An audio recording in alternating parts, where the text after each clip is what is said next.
Yeah, hi Chris. Your first one popped in. Yeah, I'm in the parking lot at the hospital. And heart's racing. Hi. So I've seen the specialist. I've brought up a whole heap of questions and thrown some things I've seen at the website at him, and he's used all his jargon to explain why I can't have that and why it's not going to work, because mostly of statistics. At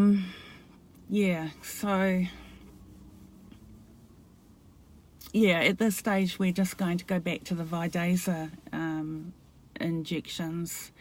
They will make my so we're going back to the Vidasa injections. They're going to make my blood counts crash again. I am at risk of infection, at risk of viruses and things like that as it starts to work. Hi Larry.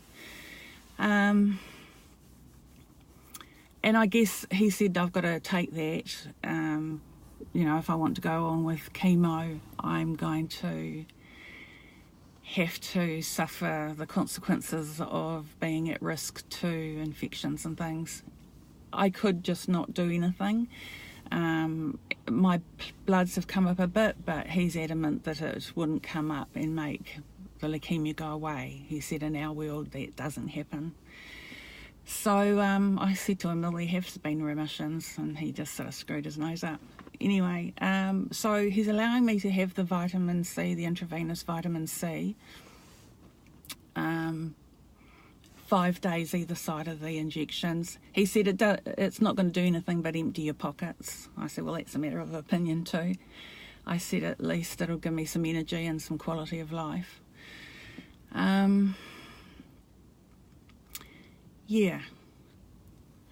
So I guess I just do that. I'm booked in tomorrow for some intravenous vitamin C, and I guess I just do that and eat healthy. And I'm also going to start taking the low-dose naltrexone again.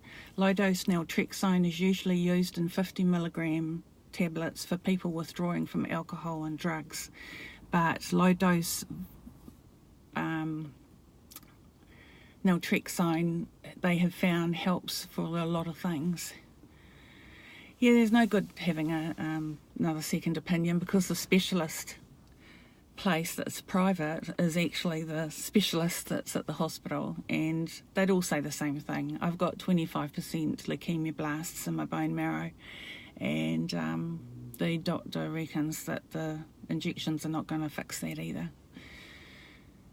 There's only 6 months of that to go that they've applied for, and after that they have to apply again, and if it's not working then they probably won't give it to me. So I don't know what else to say. They can't tell me how long I've got to live, because they don't know. There's a lot they don't know. I also had a go at him, actually, because I was in the mood. Give me bad news and I'm going to bite back. There's a bit of political wrangling going on between the intravenous vitamin C place and the hospital, because the hospital don't believe in intravenous vitamin C. Thank you.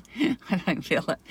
And so this specialist of mine has been trying to shut the intravenous vitamin C place down, because apparently this woman got infected. They can't even prove that it was an infection from them.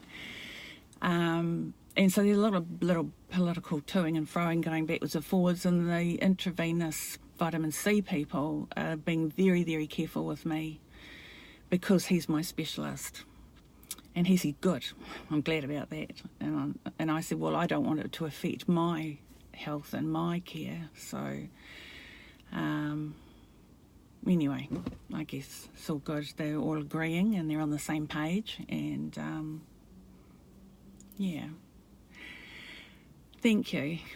It's scary. I got the news yesterday that I was all up for a stem cell transplant, just for those who don't know, and I was going in yesterday with my son for education around the stem cell transplant, which takes 3 hours, and I'd had a bone marrow biopsy. I've had all the pre-tests and everything, and it was a real shock when I went in there. They said, bad news, we're not going to do the transplant. And yeah, it was a bit of a shock. And yesterday I was quite shaky, and I really haven't eaten. Yeah, thanks, Larry. Yeah, it's a real head spin. It's like a 360 degree, or it was more than 180 degree turn. Get my head around that. So everyone keeps asking me how long I've got to live, but they don't know. And everyone's telling me I look healthy and look well, and I feel okay. But I guess once I start these Vidasa injections again, it's going to put my immune system at risk, and at risk for like flus and infections and all that. So yeah, so I guess I just, you know, I eat healthy, have good smoothies with blueberries and all the good stuff, and just to try and eat really well and have support from you guys. Bring me something for dinner. I'm not eating at the moment. Do these Vidasa, and hopefully it will, yeah, I've got this. Do the Vidasa. Hi, Blaine.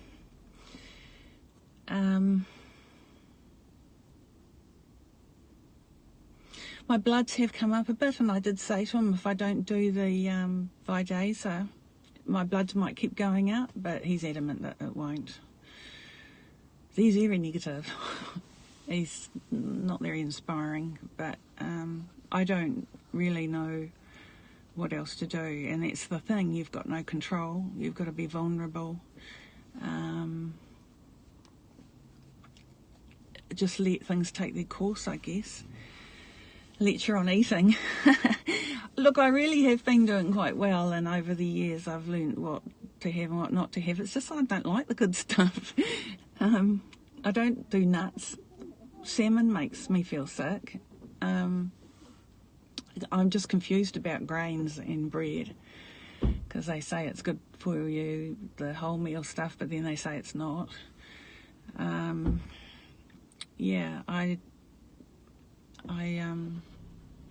it's hard to know what to do, and to keep coming back here 2 o'clock every day to get injections, because you get inflammation on your stomach. You come up in welts, and then you get the constipation, and then the nausea, and so I've got to go through that. And of course it's about quality of life. Thanks, Jim. So yeah, it's been a shock, and I didn't sleep last night. I took sleeping tablets.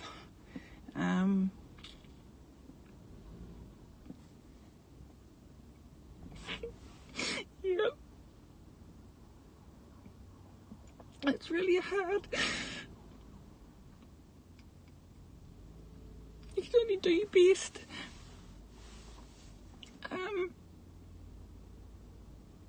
Sucks. You see people lying on the streets with drugs and alcohol and smoking and everything, and they're healthy as anything. And you know, I don't drink and I don't smoke, and yeah. So I might start driving. I might. Thank you. Didn't expect to do that. This festive, I've cried. Yeah, so they did say you might get bumped around. It would be terrible if the phone dropped off. They did say that if the Vidasa started working again, if my blood counts came up, that they'd do another bone marrow biopsy. He said it's remote, he doesn't think it's going to happen, positive doctor again, that they would consider another stem cell transplant. So I guess I hope for that, but you know, you can't just keep going on like this, I guess. And God, it's really hard. It just does my head in, and I've looked up so much stuff and googled so much stuff.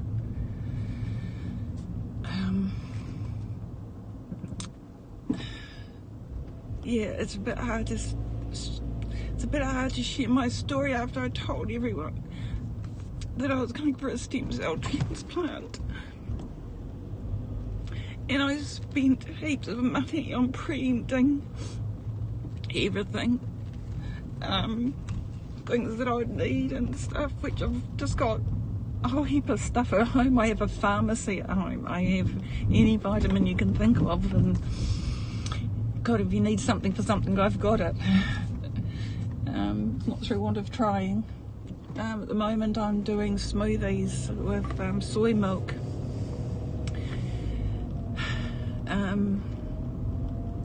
the soy milk, banana, blueberries, and this powder stuff that's got heaps of 12 superfoods in it. Thank you, Jim. Yeah, and I guess it's hard when you're on your own. You go up to the hospital and there's heaps of people with their families with them, and I mean, I've got the boys, but they're boys. And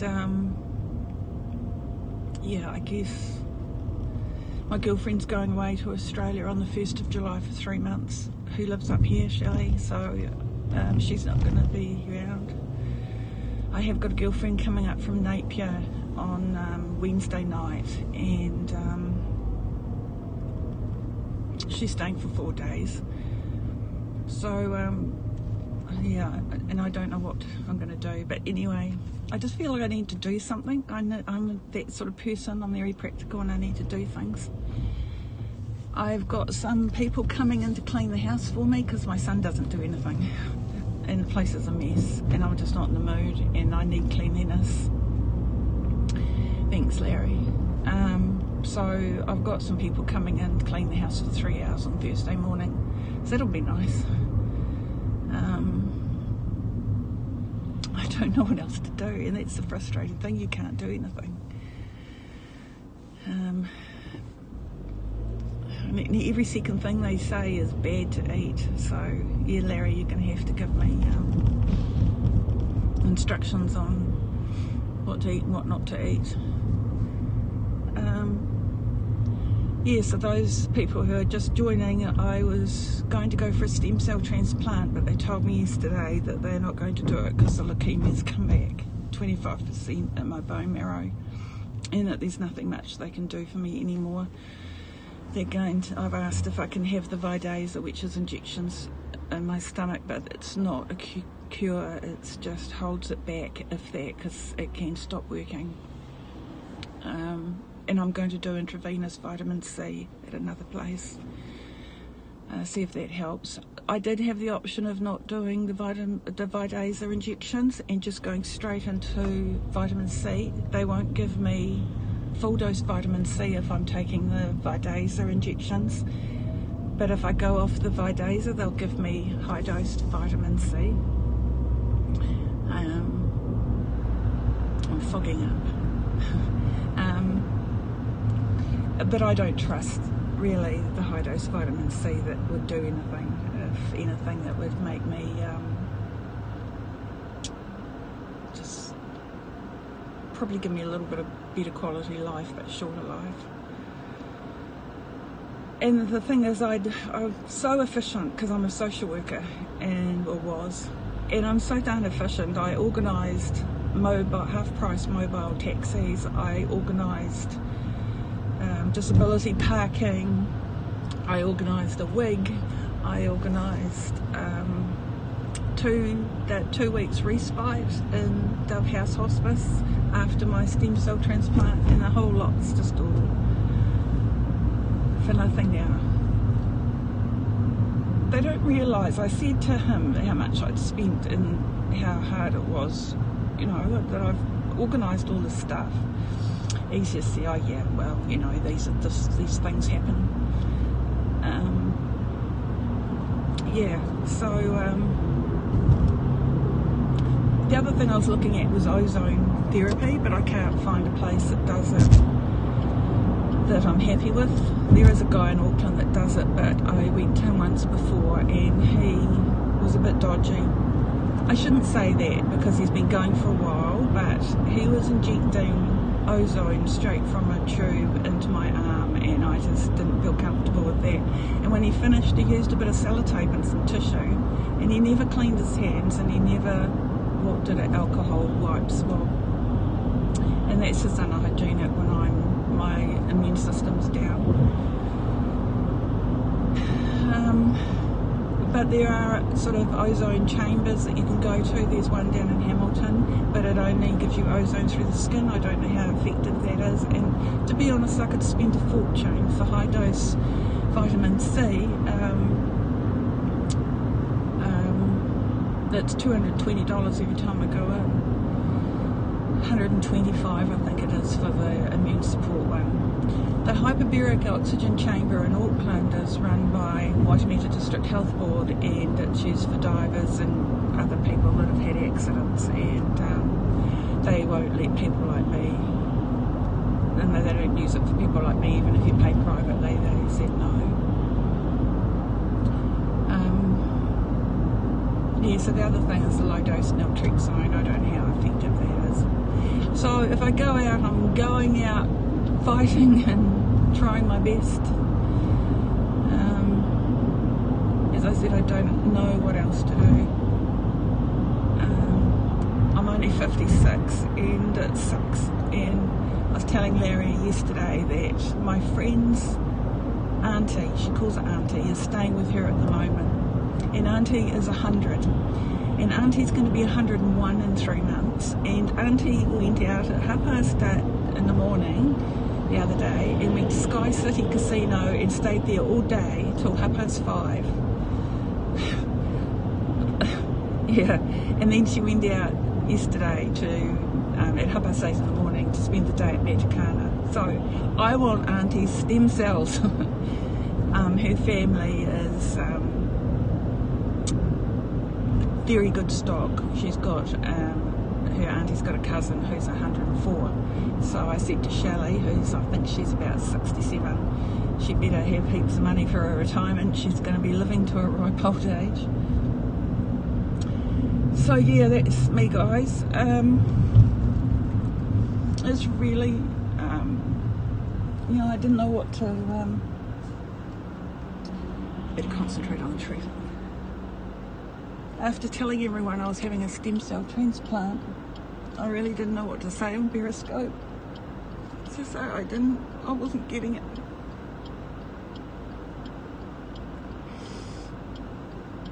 Especially after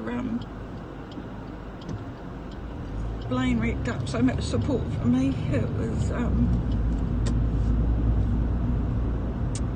was really hard.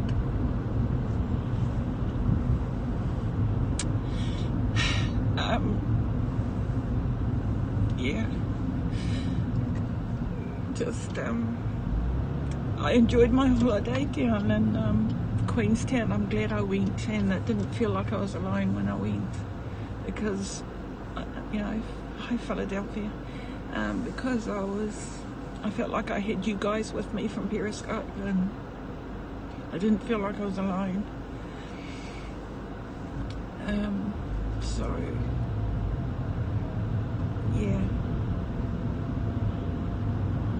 yeah, so I've done it. I've told everyone. It's silly because this is the first time I've cried. I've sort of been numb.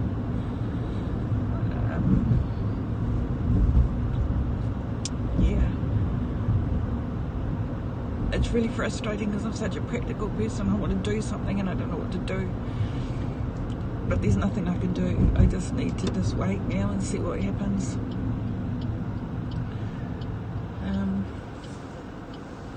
Yeah, things could change. I've got a book called Radical Remission, and this woman who wrote it was working as a doctor, and she was shocked at how many people have radical remissions that are not reported about. And she started doing some research on it, because doctors don't talk about radical remission. They talk about their drugs and pharmaceutical stuff, and like my doctor giving me these negative statistics, and so this woman started doing research, and she said there was thousands and thousands of cases where people had gone into remission and none of it was documented. No one does any research really to find out why. Yeah, which is sort of promising. And there's another book I've got along the same lines. The pharmaceutical companies got a lot to answer for, and yes, I'm here because of them, but they need to work with integrated health services. Yeah, cancer free for 10 years. Yeah, I don't know what makes a difference. The doctor was going on, he showed me all these graphs and showed me that there's lots of cell mutations with leukemia, and they're all different cell mutations, and so it's hard to target the whole lot altogether, and that slowly, one by one, they're actually targeting with these drugs separate mutations, but a lot of it's in research now, and a lot of it isn't available in Australasia. He was talking about one overseas that's not available here. He said you could trot off over to America and get it, but you can't. I haven't got the money for that. It's just, it sort of wears you down. Yeah. Welcome, Ben. First time on Periscope. You're looking at me. Poor thing. You don't want to watch my scope. It's not a very happy one. Yeah, so that's me. That's me, and I'll go try to distract myself with something.